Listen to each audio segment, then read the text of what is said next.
1,500 the journey right here at Beckett's Gate. Racing it. And an even start. King Capel missed it slightly, cuts across the back. Lucky Grey drops out with him and had to be Clorker. Schofield looking across with King Saul early, pushing up Battle Emblem. Spacecraft might be forced into the role of pacemaker as Mega Steel comes over in front of Playing God. Big Ted back there fifth when they'd settled down, and King Saul quickly improved around the outside. He's up running about fifth, but 3 deep at the 1,400. Then 2 lengths away, then to a Venus, followed by Ranger back on the inside, being niggled at in the early part of the race. Tranquility is behind those. Then came Lord's Ransom. Lucky Grey settled down third from last at the 1,200. Then came Had to be Clorker, and back last of all is King Capel. Out onto the riverside of the course they run in the Kingston town at the 1,100, and Spacecraft is in front. 3/4 Mega Steel just fighting for rain.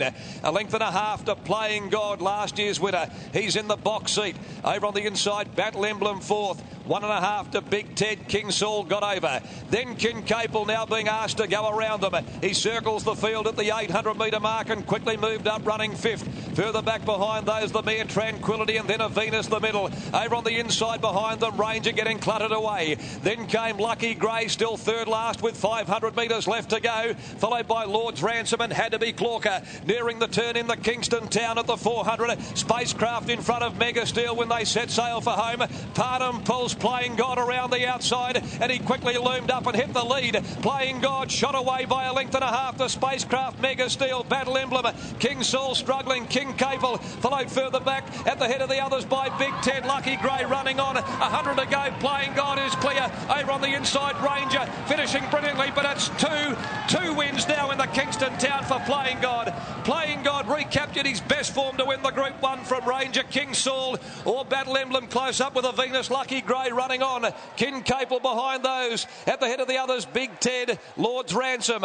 Then came Tranquility. Had to be Clorker, was followed home then by Spacecraft. And last to arrive is Mega Steel. A remarkable performance by trainer Neville Parnham after a spring campaign in Melbourne. Playing God has returned to WA. Yes, Playing God, he's gone back-to-back in the Kingston town. His form might have tapered off a little bit in recent times, but you've got to remember he has been racing in top company. That was his 6th Group 1 race in a row for Playing God. He did it as a 3-year-old. He's come back 12 months later and done it again, Matt. Wonderful performance, that goes without saying. It was just a super ride by Steven Parnham. They adopted the same tactics they adopted last year when he won the race. Didn't he put him in a beautiful spot? Yeah, he was always going to be hard to beat. And look, Ranger charged hard. He challenged very strongly. I think the 3-year-old King Saul's held on for third just in front of Battle Emblem, who was a good run. But all on is winning the winner. Playing God, an outstanding performance, a wonderful training effort by Neville Parnham, and a great ride by Steven Parnham. Just waiting for those numbers to go in the frame. There's certainly no doubt about the winner or the runner-up. Third is very, very tight. Battle Emblem is up there, and also the 3-year-old King Saul is there. But at this stage, there's no numbers in the frame. The time is 1:49.56. Of course, 12 months ago, when Playing God won the Kingston Town Stakes, it gave trainer Neville Parnham his very first Group 1 race. And he's done it again today to bring up Group 1 victory number 2. Matt's with the winning trainer. Thanks very much for that, Matt. Well, Mr. Parnham, back-to-back there with Playing God. A super ride by your son, Steven. Well, funny enough, Matty, I was actually very confident the horse would be very hard to beat today. I realised